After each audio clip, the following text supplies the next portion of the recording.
Oh bordel, quelle semaine les amis, c'était vraiment insane, j'ai adoré, oui. Bienvenue à toutes et à tous, je suis Marius, j'espère que vous allez bien. Oh bon sang, mais c'était vraiment une semaine incroyable les amis. J'avais la hype jusqu'au bout et j'ai bien fait de la garder parce qu'au final je ne suis pas du tout déçu. Bon, peut-être un ou deux trucs, évidemment, mais pour être honnête avec vous, ça allait. NXT TakeOver, Stand and Deliver et WrestleMania 37, vraiment c'était la bombe, c'était incroyable. Et évidemment c'est de ça dont je vais parler dans cette vidéo les amis, parce que j'avais tellement hâte de vous en parler, je ne tenais plus. Bien entendu, TakeOver ainsi que WrestleMania se sont faits sur 2 jours. Mais c'est ça qui rendait la chose encore plus incroyable. Et on va tout de suite rentrer dans le vif du sujet. Évidemment, WrestleMania, ce sera en dernier. On va d'abord parler d'NXT TakeOver. TakeOver était incroyable comme tous les TakeOver. Bien évidemment, les amis, des nouveaux champions, des conservations. Bref, c'était vraiment incroyable. D'un côté, on a Zoey Stark qui fait face à Toni Storm et elle surprend en gagnant. Et on a Pete Dunne, bien évidemment, qui vainc Kushida. Ça, c'était logique, c'est un bon moyen de relancer Pete Dunne. Nous avons également eu de nouveaux champions par équipe, puisque les champions Lorcan et Burch, ils ont laissé leur titre parce que l'un des deux était blessé pour le coup. Et je suis contente de voir MSK champion, les amis. C'était un choix hyper logique, vraiment, je les aime bien. Et puis figurez-vous qu'ils ont déjà leur aspirant. Dans la nuit 2, en effet, en kick-off, Breezango ont combattu contre Killian Dane et Drake Maverick. Killian et Drake sont sortis vivants. Il y a aussi eu Walter qui conserve son titre United Kingdom face à Tommaso Ciampa. Le truc, c'est que je m'attendais à ce que Timothy Thatcher débarque, trahisse Ciampa et se joigne à Imperium. Et c'est pas du tout ce qui est passé. Thatcher n'est pas venu en fait. Et c'est dommage, j'aurais bien aimé voir ça pour être honnête avec vous. Il y a eu le Gauntlet Match pour déterminer l'aspirant pour le titre nord-américain. Il y avait du beau monde, mais moi j'étais évidemment pour Dexter Lumis, vous me connaissez, hein. Mais à cause d'un coup de pute de la Knight qui a éjecté Dexter, au final c'est Bronson Reed qui est du coup sorti vainqueur, mais au final il a perdu contre Gargano dans la nuit 2. Moi j'aurais espéré Dexter parce qu'il était impliqué dans la storyline avec The Way, avec Gargano et compagnie. Pour moi c'était logique, c'est lui qui ressorte vainqueur de ce match. Mais au final, c'est pas ce qui s'est passé. Donc faut s'attendre à ce que Dexter affronte Knight dans le futur. Et pourquoi pas dans un autre futur, Dexter qui refait face à Gargano. Honnêtement, j'aime bien Bronson Reed, mais le seul que je vois tenir tête à Gargano et lui voler son titre, c'est clairement Dexter. Donc une fois qu'il aura réglé son compte à Knight, potentiellement il pourrait s'en prendre à Gargano. Et je dois avouer que j'aimerais beaucoup une histoire d'amour entre lui et Indy. Blague à part les amis, nous avons eu aussi une nouvelle championne NXT en la personne de Raquel Gonzalez.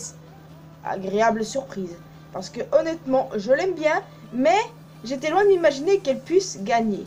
Io Shirai a fait son temps, vous me direz certains, mais personnellement, voilà, je voyais une conservation de Shirai. Mais voir Gonzalez championne, c'est plutôt une bonne chose. Donc oui, comme je le disais à la nuit 2, nous avons Bronson Reed qui a perdu contre Gargano, bien évidemment, qui a eu le match en kick-off pour déterminer les aspirants au titre par équipe. Et il y a également eu les titres par équipe féminins qui ont été joués. Shotzi Blackheart et Amber Moon ont vaincu The Way, Candice LeRae et Indy Hartwell. Ça aussi c'était logique, même si j'adore Indy et Candice. Pour le ladder match entre les deux champions Cruiserweight était vraiment incroyable. Franchement, mon cœur balançait, peu importe lequel gagnait, j'aurais été contente. Et au final, c'est Santos Escobar qui a triomphé et ça fait vraiment plaisir. Parce que j'aime beaucoup ce dude et le voir gagner, ça m'a fait plaisir. Et franchement, quel match entre les deux les amis, mais quel match, ils ont un talent incroyable. Et j'ai bien aimé le moment où il y a le fils d'Escobar qui vient. Je trouve ça mignon. Et au final, sur les réseaux sociaux, du respect entre les deux. Et ça, c'est vraiment beau. L'unsanctioned match entre Adam Cole et Kyle O'Reilly s'est résulté par la victoire de Kyle O'Reilly. Bien évidemment, je suis hyper contente. Mais je dois avouer que j'ai un peu peur de ce qu'ils vont faire avec Cole. Est-ce qu'ils vont l'envoyer au roster principal? Ou bien est-ce qu'ils vont, je sais pas, l'envoyer à course à un titre? Je sais pas trop, pour être honnête avec vous. Mais bon, On verra bien, mais dans tous les cas, ça me fait vraiment plaisir pour Kyle parce que j'adore ce mec, j'adore ce lutteur. Et honnêtement, j'aime vraiment ce qu'ils font avec lui. J'ai hâte de le voir au top de la compagnie, quoi. Par contre, ça me fait toujours mal, la fin de la disputée des rats, ne plus entendre le theme song de la disputée des rats, ne plus entendre le boom qui suit. Et cette casquette n'a plus aucun sens pour moi maintenant. Il y a aussi eu le match final pour le titre d'NXT entre Finn Balor et Karrion Kross. Kross récupère le titre qui lui est dû. Et franchement, c'était un truc de fou. Parce que cet takeover était juste incroyable. Bon, le seul truc qui m'irrisse un peu le poil, c'est le fait que Dexter n'ait pas gagné le Gauntlet match. Mais sinon, tout était perfect. Rien à dire de négatif. Concernant WrestleMania, c'était encore mieux. Il s'est passé des trucs incroyables, les amis, oui. Alors, on va parler du début fracassant de Bad Bunny. Parce que oui, Bad Bunny m'a grave impressionné, les amis. Vraiment impressionné.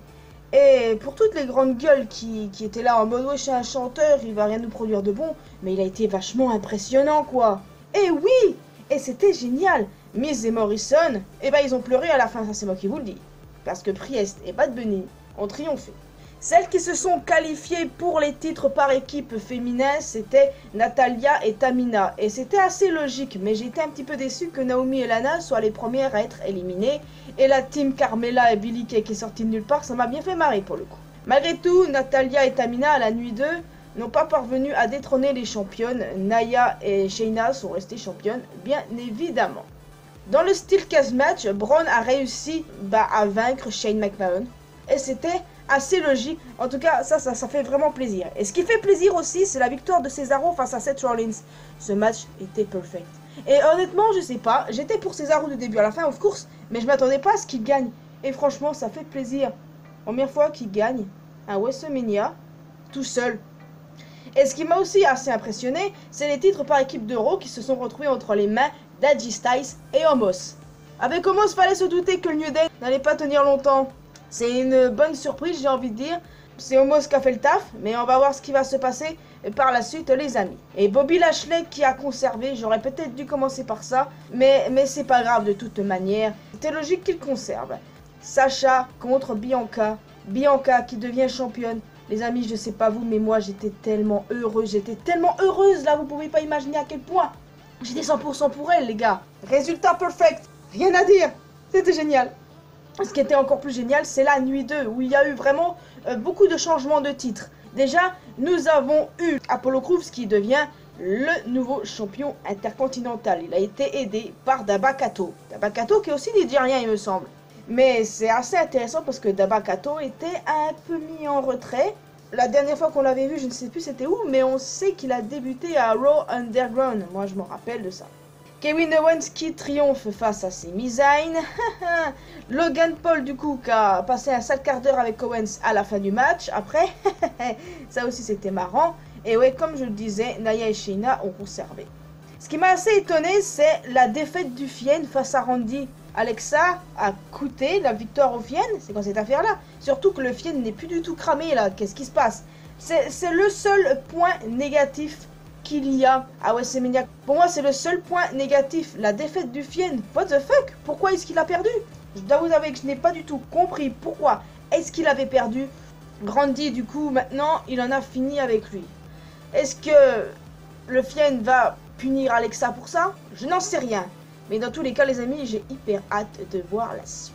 Ce qui m'a fait plaisir, c'est la victoire de Sheamus face à Riddle. Sheamus qui devient champion des États-Unis. Et ça, les amis, j'ai le droit d'être heureuse parce que j'ai toujours adoré Sheamus. Et je suis tellement heureuse de le voir champion. Oui, j'étais 100% pour lui. J'aime bien Riddle en soi. Mais Sheamus reste indétrônable dans mon cœur, clairement. Ça ne changera pas. Et puis, le tweet de félicitations de Cesaro m'a rempli encore plus de joie. En sachant en plus que Cesaro a gagné contre Seth à la nuit 1. C'était vraiment génial. Par contre, Riddle a fini en sang et le regard qu'il a lancé me fait penser, et s'il faisait un Hell Turn, du coup, dans quelques temps, peut-être ce soir à Raw, on verra bien. Mais dans tous les cas, ça me fait un peu peur, maintenant qu'il a perdu le titre, qu'est-ce qu'ils vont faire avec lui? J'espère qu'ils vont pas faire n'importe quoi pour autant, hein. En tout cas, bravo Sheamus, franchement, j'adore ce mec, j'adore ce mec. J'adore ce mec, oui. Donc, qu'est-ce qui reste? Le Raw Women's Championship, les amis. Asuka contre Rhea Ripley. J'étais tellement heureuse quand j'ai vu que c'est Rhea qui avait gagné.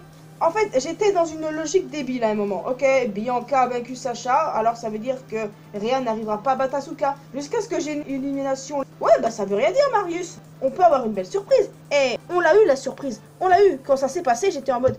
Ah bah oui, finalement, c'est cool. Et waouh. Parce que voilà, Rhea débute à peine dans le roster de Raw. Et elle devient championne. Je m'attendais pas vraiment à ça en soi, mais je suis quand même hyper contente, je dois avouer. Alors j'ai hâte de voir jusqu'où elle va aller, mais en tout cas, ça fait vraiment plaisir. Et le dernier match pour le titre Universal, bien évidemment, il était vraiment incroyable. Je crois que vous êtes du même avis, c'est même obligé, c'était le match le plus insane de tous là. Et il s'est passé des trucs incroyables, mais au final, c'est Roman qui conserve, c'est ce que je voyais. Edge, Bryan, Roman, vous m'avez impressionné tous les trois les amis. En soi, ce WrestleMania était vraiment génial. Le seul point négatif, j'ai quand même envie de dire, c'est la défaite du Fiend, auquel je ne m'attendais pas du tout. Et puis pour le coup, le fait qu'il soit pris un RKO comme ça, alors qu'il a déjà eu pire, c'est vraiment étrange. Je suis un petit peu dégoûté pour ça, pour être honnête avec vous. Mais à part ça, c'était assez bon. Les changements de titre qu'il y a eu, Bianca, Styles et Omos, Rhea, Apollo, Sheamus, génial ici. Et puis les débuts de Bad Bunny m'a vraiment impressionné. Oh bordel. Et la victoire de Cesaro impressionnante. Franchement, j'ai pas à me plaindre de ce WrestleMania. J'ai pas à me plaindre de TakeOver. Et j'ai tellement hâte de voir ce qui va se passer à Raw ce soir, à SmackDown vendredi et surtout à NXT mardi. Parce que oui, maintenant, NXT, c'est le mardi. En tout cas les amis, je viens de terminer cette vidéo. Je suis vraiment, mais vraiment contente de tous les résultats. J'ai vraiment passé une semaine incroyable. Et après on me demande pourquoi j'aime la WWE. Eh bien regardez des pay-per-view comme ça et vous allez comprendre pourquoi. En tout cas les amis, moi je vous laisse ici. N'hésitez pas à laisser un commentaire, un pouce bleu, à partager avec vos amis bien évidemment. Vous pouvez vous abonner à cette chaîne, également à ma chaîne principale. Vous pouvez me retrouver sur mes réseaux sociaux, Facebook, Twitter et Instagram. Et également rejoindre la communauté mariusienne sur Discord. Et moi je vous retrouve dans une prochaine vidéo. Prochaine vidéo catch le mois prochain. Mais soyez sûr que moi, je reste sur le pont pour Raw, SmackDown, NXT, etc. Parce que la WWE c'est le feu. Allez, à la prochaine!